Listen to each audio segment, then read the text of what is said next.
Greetings, brave adventurers! My name is FoxyBard, and sorry for the, admittedly brief hiatus.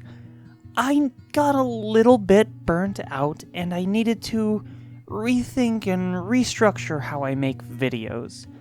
For those who didn't see, I'm going to be doing 2 a week now. 3 was fun, but it was just too much. So, what we're going to do is every Tuesday now is going to be either Community Day or some kind of experimental nonsense like I had been doing. Fridays are going to still be horror stories. What that means today is we have the continuation of last Wednesday's story. If you haven't watched that, I highly recommend you go watch that first. Link is in the description and in the card thingies up above. But I will give a very brief recap of what happened. In the first episode, first chapter? We're gonna go with first chapter. He framed it as chapters. We'll call it chapters. In the first chapter, we met Wolverine. No, not that one. That one. Sadly. And Wolverine was already giving off nothing but bad vibes, especially near the end when he started to gaslight OP. Plus, your typical overly edgy edgelord Edgerton. And once again, we have to apologize for all of the wonderful rogues out there who we adore and love playing with, because, sorry, you're that guy again. I know, I hate it too.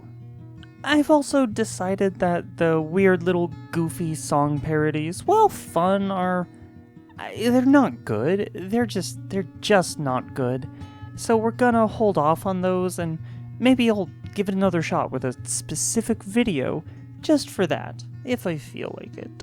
And I think in this particular episode, the question I posed last week will be pretty definitive. Just trust me on that one. So, grab yourself a seat around the fire as we dig in to part 2 of this tale of role-playing. As a reminder, this tale is called The Druid, Wolverine, and the Third Reich. And again, I'm sorry, it's not the Wolverine you're thinking of. It's a worse one. I'm not going to reread this entire intro paragraph, but you can pause the video if you need a brief reminder of it. Tale start. Chapter 2. But I was drunk. A little bit to drink during a campaign can be fun. This was more than a little bit, and it was not fun.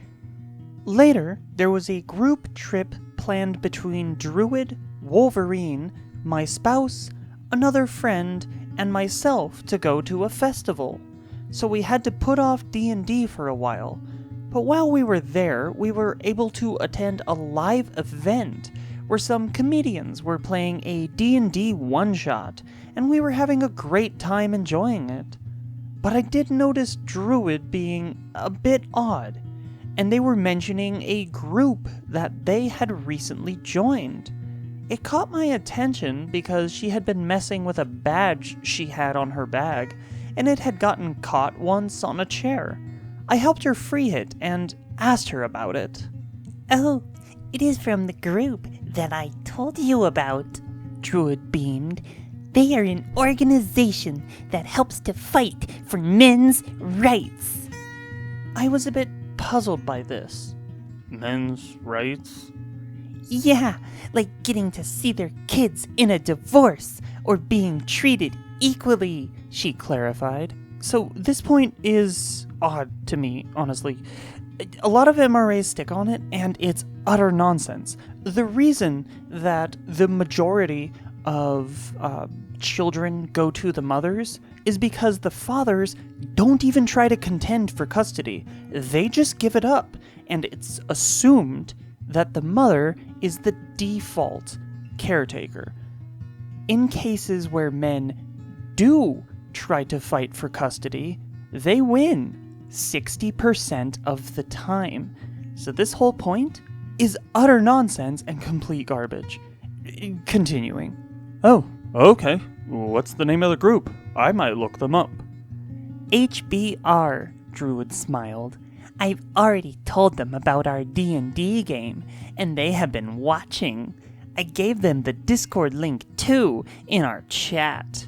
HBR is a shortened version. It's not the Harvard Business Review, I promise. That's what you get if you Google HBR. I'm not going to reveal the full name of it until the end. Actually, I lied. You should know to steer clear of this particular group in advance. They're called Honey Badgerino, and they're vile. That is when things started to click in my head of what Wolverine had said. He had not been talking about the stream of the D&D games, but this other Discord chat.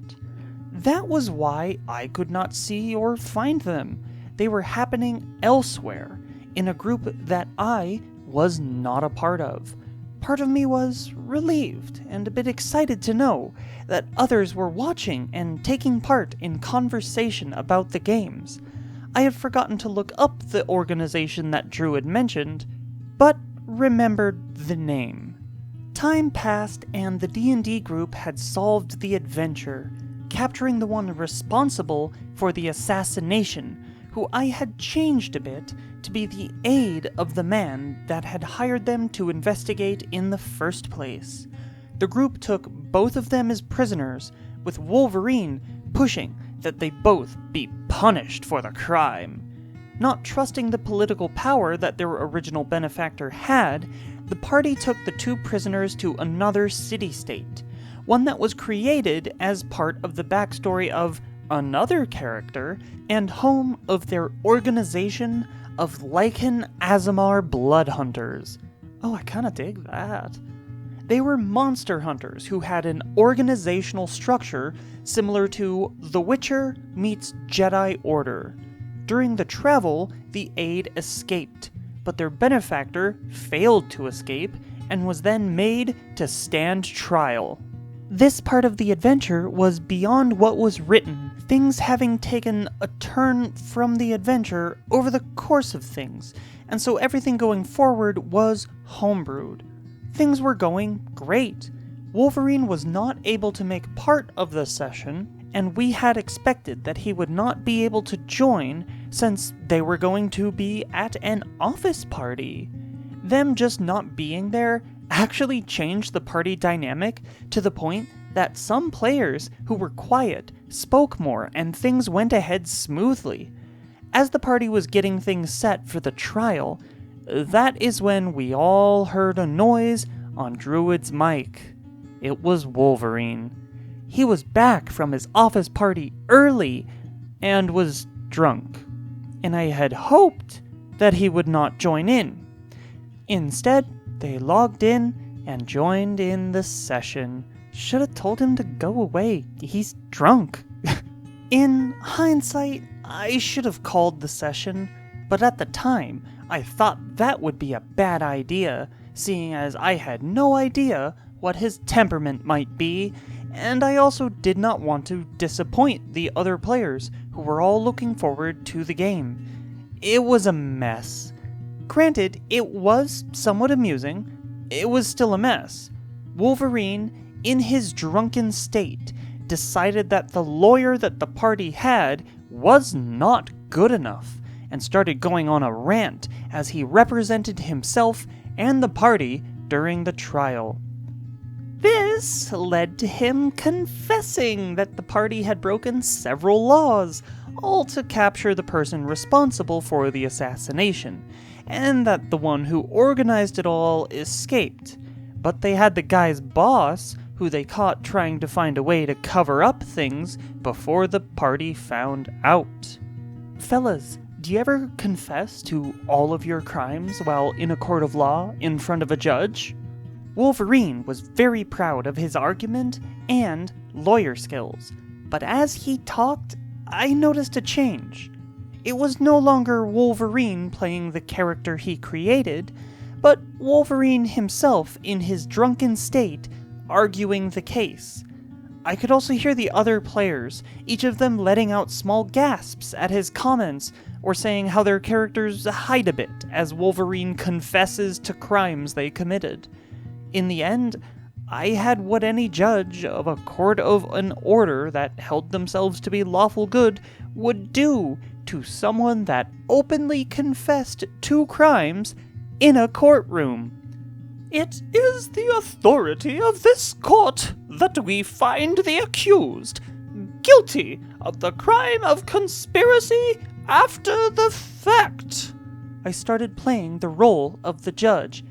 Yeah, Wolverine cheered. And we find you and your party, I continued, guilty. What? Wolverine almost spat. What? Why? Guilty of what? I don't know, maybe all those crimes you confessed to, my dude? That is when the rest of the party chimed in, explaining that he had confessed to all the things that the party had done, which included intimidating a shopkeeper and then breaking into the shopkeeper's house to search for evidence, turning up nothing. There were other crimes that the party committed. As punishment, each of the party members got a magical brand that denoted them as lawbreakers, the least worst punishment that could be handed down, since the judge did recognize that they broke the law to uncover a greater crime, but still, they violated the law. Wolverine was mad at the verdict for some time afterwards, trying to argue that he could not or should not be held responsible because he was drunk. He even took this argument offline at one of our gatherings outside of the game. And see, I like this way of doing lawful good. You uphold the law, but you're willing to be understanding when considering good acts. That's pretty good. I like that. It's pretty, lawful good. I had been drinking. It really isn't fair. Wolverine whinged as he walked. Well, it happened, and it all worked out. I shrugged and continued walking, trying to keep pace with my spouse and others. I know, but I could have done better, Wolverine continued. I mean, I held debates in university that were a challenge. I know that if I wasn't drunk, I could do better. You could have maybe not drunk so much, I quipped back. Still, it all worked out, and you all didn't get in as much trouble as the other guy. Are you kidding? You know how the Japanese are. They give you a drink, you have to drink it, Wolverine replied, smiling. And they kept giving me drinks. So for those of you on the fence about the racism, it's here, there it is, and there's more. What the heck? I thought to myself as he spoke. Did I really just hear that? Besides, I am great at debates. Wolverine smiled and let out a sigh. I mean, I won a debate on slavery. I stared at him. Slavery? Yeah, I had a debate class in university, and I won. The professor split us into groups and topics, and I was paired against someone that was arguing against slavery. Wolverine continued. I won. I proved slavery is good by... At that point, my brain started to tune him out as he started to go into the various economic benefits to slavery and other topics that turned my stomach. It was not long after that my spouse and I broke from their company for the day, and we returned to our home.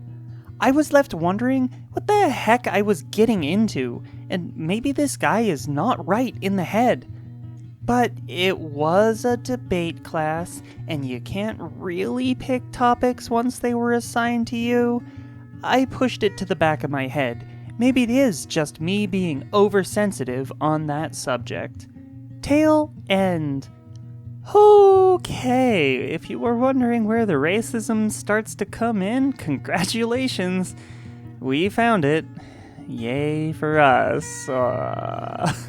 Doing something in a debate class is one thing, but remembering and regurgitating all of those same arguments in casual conversation? Oh my god. Oh no.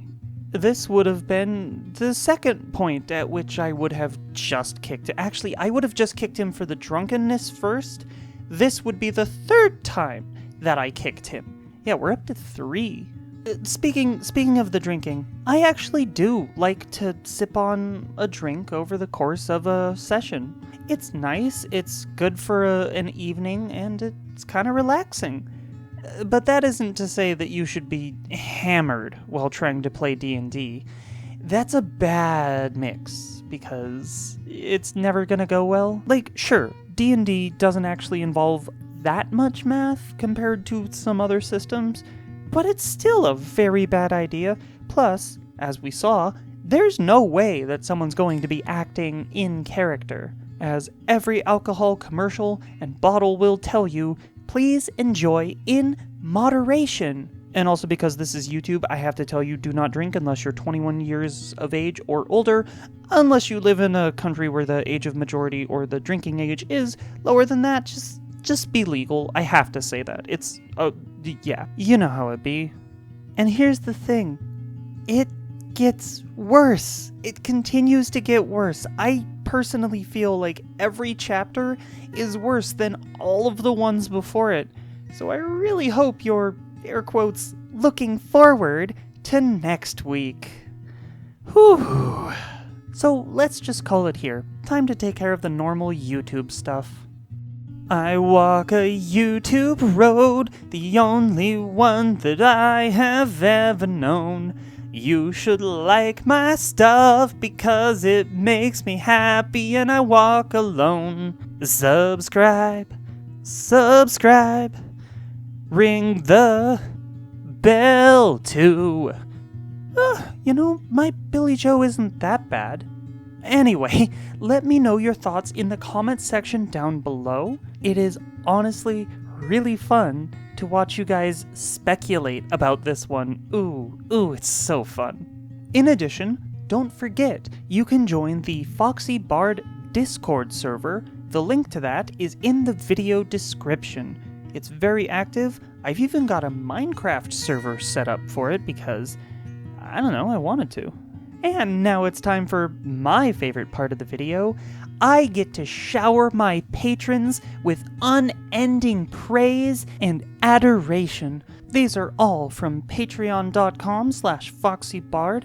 Head on over there and you too can support me with some money, because foxes gotta eat. And not liking capitalism doesn't actually mean they'll give you food for free. Anyway, Critical Kunik, Lord First, May Fuchs, I can't pronounce that one, Malkavian Milkballs, Stephen Reyes, Sylvia, Cintaria, Tegan Longtail, Thunder Leopard, Zero Fang 881, and finally, Zorolo. I love and appreciate you all so much, and you're the reason that I can keep doing this without as much fear for what happens if I have to miss a week. If you would like to join that illustrious list of Fox Kits, you can head on over to patreon.com/FoxyBard and sign up there. But that will do it for Foxy today. Have a good evening and take care of yourselves. You're all important. But for now, let's douse the fire and get back to our own adventures.